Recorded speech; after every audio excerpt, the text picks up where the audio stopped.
चलिए तो बात करते हैं 2019 के महाभारत की।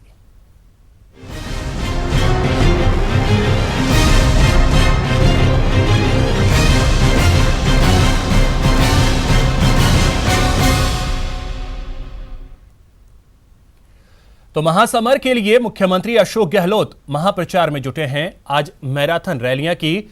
अलवर के थानागाजी में दौसा उम्मीदवार सविता मीना के समर्थन में जनसभा को संबोधित किया। इसके बाद सीएम गहलोत सवाई माधोपुर के गंगापुर सिटी पहुंचे, जहां उन्होंने नमो नारायण मीना के समर्थन में रैली को संबोधित किया।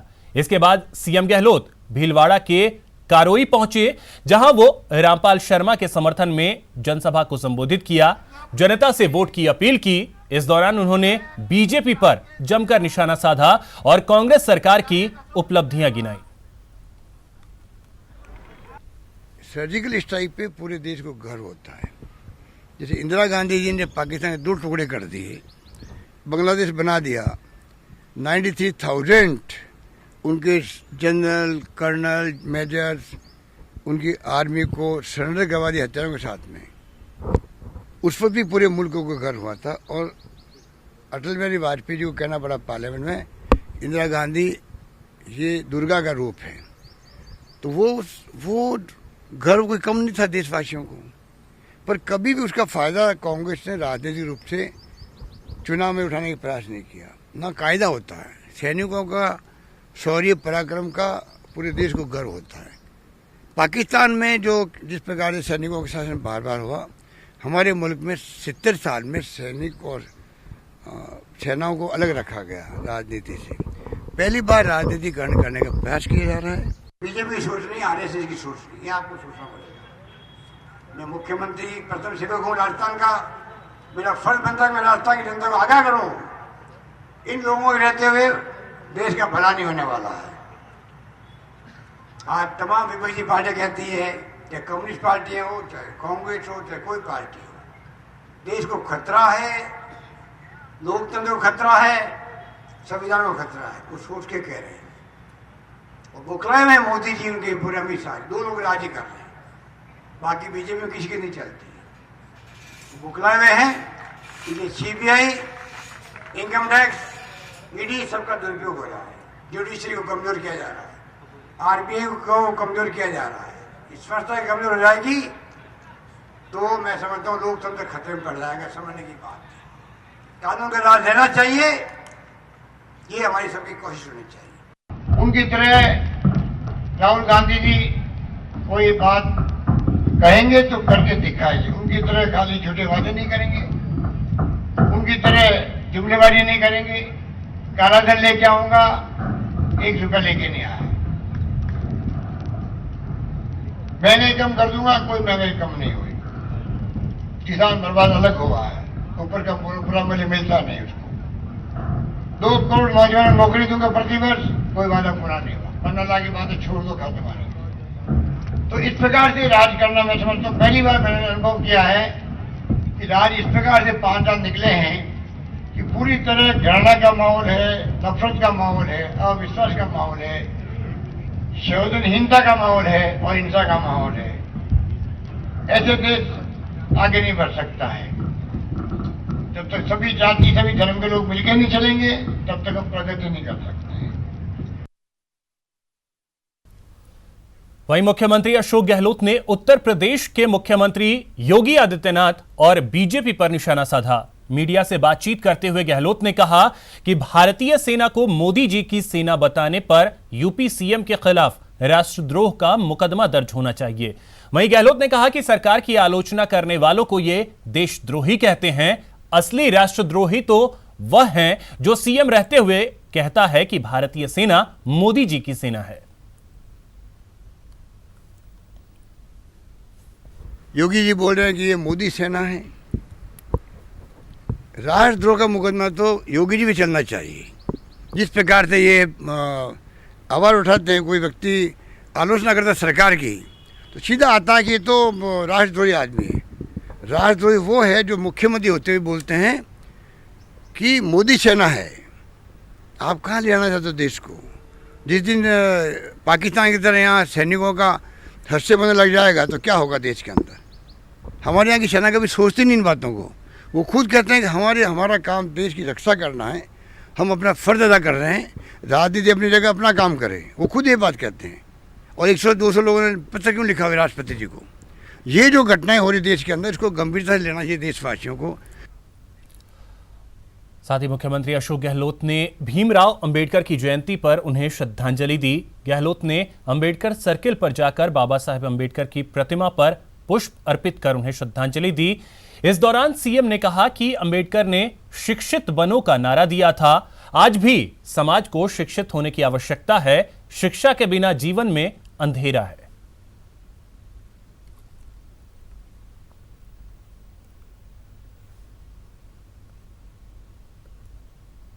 मैं यही कहना चाहूँगा जो उन्होंने उस ज़माने में कहा था कि शिक्षित बनो, संगठित बनो, आगे बढ़ो। आज भी मैं समझता हूँ कि जो समाज पिछड़े हुए हैं, चाहे वो एससी के हों, एसटी के हों, ओबीसी के हों, चाहे कोई गरीब आदमी, कोई किसी जाति धर्म का हो, पर जिसको ज़रूरत है कि आगे बढ़ने की, जिसके समाज को, जिसके परिवार को, उसके लिए बाबा साहब अम्बेडकर का वो संदेश कि कैसे आप शिक्षित बनो, उस पर जोर देने का आवश्यकता। बिना शिक्षा के ज़िंदगी में अंधेरा है, ये मेरा मानना है। इसलिए हमारी गवर्नमेंट ने भी पिछली बार, आपको मालूम है कि पानी बचाओ सबको पढ़ाओ, पानी बचाओ बिजली बचाओ सबको पढ़ाओ कि नारा दिया था हम लोगों ने, और उसका बहुत बड़ा इम्पैक्ट भी रहा था। जोधपुर लोकसभा सीट से कांग्रेस प्रत्याशी वैभव गहलोत ने जनसंपर्क किया। इस दौरान गहलोत ने पब्लिक पार्क के शिव मंदिर में पूजा अर्चना की और मॉर्निंग वॉक पर आए लोगों से मुलाकात कर अपने पक्ष में वोट करने की अपील की। वहीं वैभव ने पार्क में लोगों को संबोधित करते हुए कहा कि प्रदेश में कांग्रेस की सरकार है और कांग्रेस सरकार में जोधपुर कभी विकास में पीछे नहीं रहा है।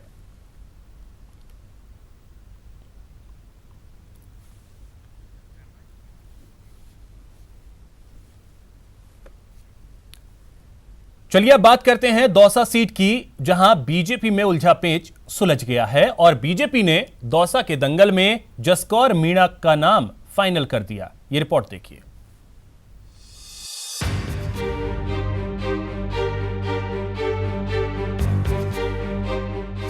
दौसा से जसकौर मीणा फाइनल, सुलझ गया दौसा का उलझा पेच। जसकौर मीणा ने कैसे मारी बाजी, दौसा के गणित की इनसाइड स्टोरी। और आखिरकार बीजेपी ने जसकौर मीणा का नाम दौसा से फाइनल कर दिया है। लेकिन पहले समझिए कि आखिर दौसा के दंगल में बीजेपी ने जसकौर मीणा को ही क्यों उतारा। खेमेबंदी की लड़ाई टालने के लिए जसकौर के हाथ लगी उम्मीदवारी। किरोड़ी लाल मीणा और ओम प्रकाश हुडला कर रहे थे एक दूसरे का विरोध। पूर्व सीएम वसुंधरा राजे भी किरोड़ी के पक्ष में नहीं थी। ऐसे में बीजेपी आलाकमान ने बीच का रास्ता निकाल जसकौर को बनाया उम्मीदवार। जसकौर को टिकट देकर बीजेपी आलाकमान ने किरोड़ी हुडला खेमों का सीधा टकराव टाला। जसकौर के नाम पर ओम प्रकाश हुडला भी सहमत थे।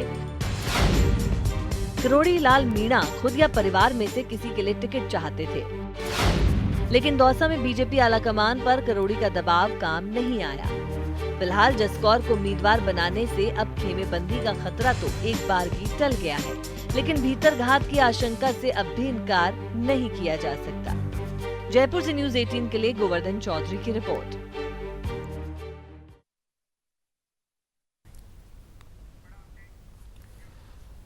लोकसभा चुनाव के मद्देनजर आगामी 21 अप्रैल को पीएम मोदी मरुधरा के दौरे पर आ रहे हैं। इस दौरान पीएम मोदी चित्तौड़गढ़ और उदयपुर जिले में जनसभा को संबोधित करेंगे। दोनों जिले के दौरों को लेकर सभी तैयारियां करीब करीब पूरी कर ली गई हैं, जिसका जायजा लेने के लिए चित्तौड़गढ़ में मदन लाल सैनी पहुंचे और भूमि पूजन किया, तो वहीं उदयपुर में प्रकाश जावड़ेकर ने जायजा लिया।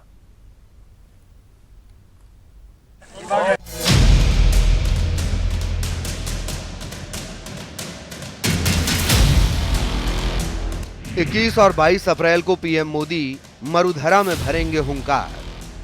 पहले चरण की 4 लोकसभा सीटों पर पीएम की जनसभा, 40 विधानसभाओं के वोटर्स को पीएम करेंगे संबोधित। मरुधरा में बीजेपी के मिशन 25 पर कोई आंच ना आए, किसी सीट पर बीजेपी कमजोर न पड़े, विधानसभा चुनाव की तरह बड़ा झटका ना लगे, इसीलिए अब पीएम मोदी खुद मरुधरा में मोर्चा संभालेंगे। 21 और 22 अप्रैल को 4 रैलियां करेंगे। 21 अप्रैल को पीएम मोदी की पहली रैली चित्तौड़गढ़ में होगी। 21 अप्रैल को ही पीएम मोदी की दूसरी रैली बाड़मेर में होगी। 22 अप्रैल को पीएम मोदी की पहली जनसभा उदयपुर में होगी। 22 अप्रैल को ही पीएम मोदी की दूसरी रैली जोधपुर में होगी। बीजेपी नेताओं की माने तो पार्टी पीएम मोदी की रैली के जरिए फिर एक बार मोदी सरकार के मिशन को साकार करना चाहती है। क्षेत्र को देखते हुए, भौगोलिक स्थिति को देखते हुए और सारे समीकरणों को ध्यान में रख करके इन सभाओं का आयोजन किया है। जोधपुर की सभाओं में हम पाली लोकसभा क्षेत्र के, कुछ विधानसभा क्षेत्र के जो हमारे कार्यकर्ता हैं, हमारे समर्थक नागरिक भाई हैं, उनको वहाँ आमंत्रित करेंगे। बाड़मेर के अंदर भी हमारा प्रयास ये होगा कि उसमें हम जैसलमेर के हिस्से को कवर करें और बाकी भी जो निकटवर्ती क्षेत्र है उसको हम उसके अंदर आमंत्रित करने का काम करें। दरअसल बीजेपी पीएम मोदी के जरिए हर उस लोकसभा सीट को टारगेट कर रही है जहां से कांग्रेस की हवा बन सकती है या फिर बीजेपी उम्मीदवार की जीत को लेकर संशय है। ऐसी ही एक सीट है जोधपुर, जहां से सीएम अशोक गहलोत के बेटे वैभव गहलोत पहली बार चुनाव लड़ रहे हैं। भारतीय जनता पार्टी का समर्थक जनता जिस प्रकार की भावनाएं लोगों की देश में, तो उस दृष्टिकोण को ध्यान में रख करके भी जोधपुर का निर्णय, और राजस्थान में सामरिक दृष्टि से जोधपुर का अपना एक महत्व है, उसको भी ध्यान रख करके जोधपुर सभा तय की। और जब मुख्यमंत्री कैंडिडेट वहाँ, मुख्यमंत्री के लड़के वहाँ पर कैंडिडेट हैं, तो स्वाभाविक रूप से प्रधानमंत्री जी का उस सभा में आना और जनता के बीच में उद्बोधन होना, ये अपने आप में एक महत्वपूर्ण कदम है। पीएम मोदी अपने भाषणों और वन लाइनर नारों से माहौल बदलने में माहिर हैं। ऐसे में बीजेपी को लग रहा है कि अगर पीएम मोदी पहले चरण में ही मोर्चा संभाल लें तो फिर मरुधरा में मिशन 25 को पूरा करने में ज्यादा मुश्किल नहीं आएगी।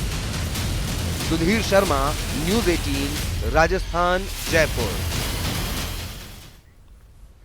इस बार दौसा में महिला शक्ति के बीच महामुकाबला होगा। कांग्रेस की सविता मीणा बीजेपी की जसकौर मीणा से मुकाबला करेंगी। ये रिपोर्ट देखिए। महिला शक्ति का महामुकाबला। दौसा के दंगल में नारी शक्ति। सविता मीणा बनाम जसकौर मीणा। किसके मुद्दे में कितना दम। दौसा प्रदेश का एकमात्र सीट जहां आमने सामने है महिला शक्ति।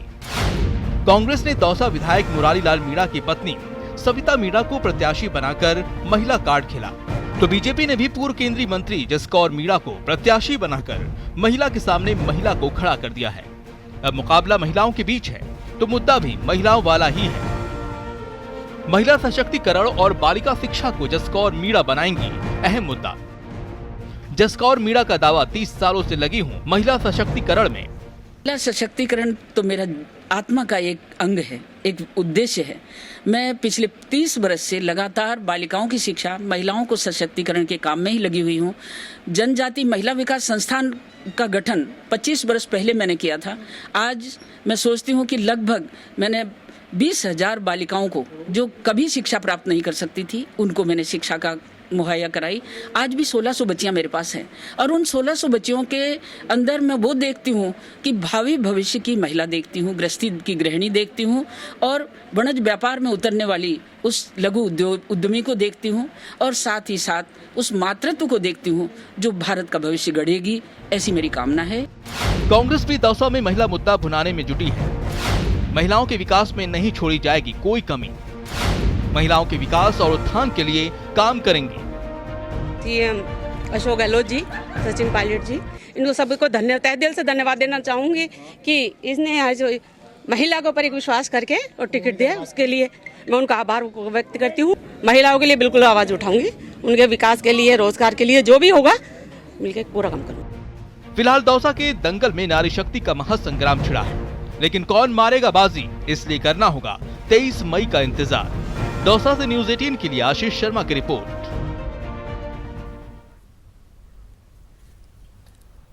उदयपुर में बीजेपी प्रदेश प्रभारी प्रकाश जावड़ेकर ने प्रेस कॉन्फ्रेंस की। इस दौरान जावड़ेकर ने कांग्रेस सरकार पर जमकर निशाना साधा। जावड़ेकर ने कहा कि राजस्थान में बीजेपी 25 की 25 सीटें जीतेगी और केंद्र में एक बार फिर मोदी सरकार बनेगी।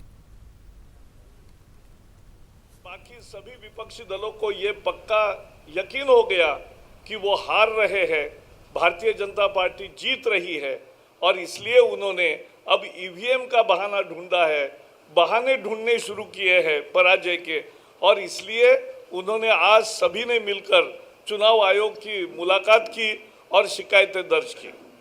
तो लोगों का पक्का यकीन है कि देश के लिए पूरे 365 दिन काम करने वाला, बिल्कुल भ्रष्टाचार न करने वाला और 24 घंटे केवल देश का ही सोचने वाला एक दूरदर्शी नेतृत्व केवल नरेंद्र मोदी है और इसलिए लोग मोदी को ही दोबारा प्रधानमंत्री बनाना चाहते हैं।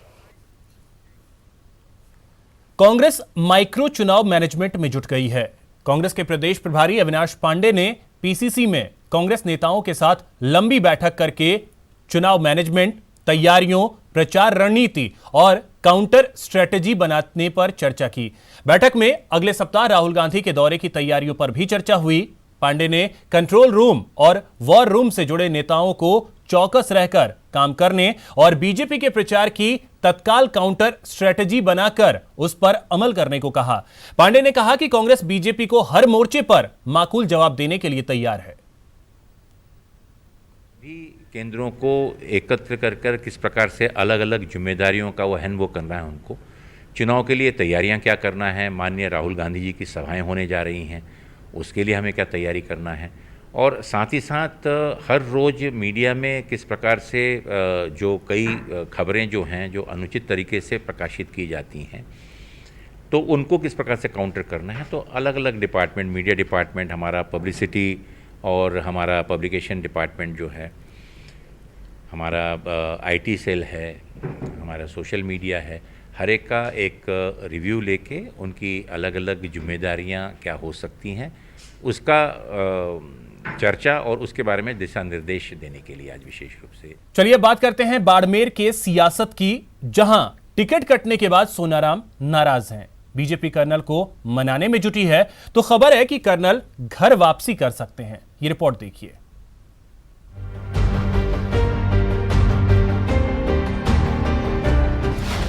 टिकट कटने से कर्नल सोनाराम नाराज। टिकट कटा पर टकराव जारी। क्या कांग्रेस ज्वाइन करेंगे सोनाराम? एक मैं नाम लूंगा, यहाँ का जिला भाजपा का जिला अध्यक्ष कौन है, कौन नाम है उसका?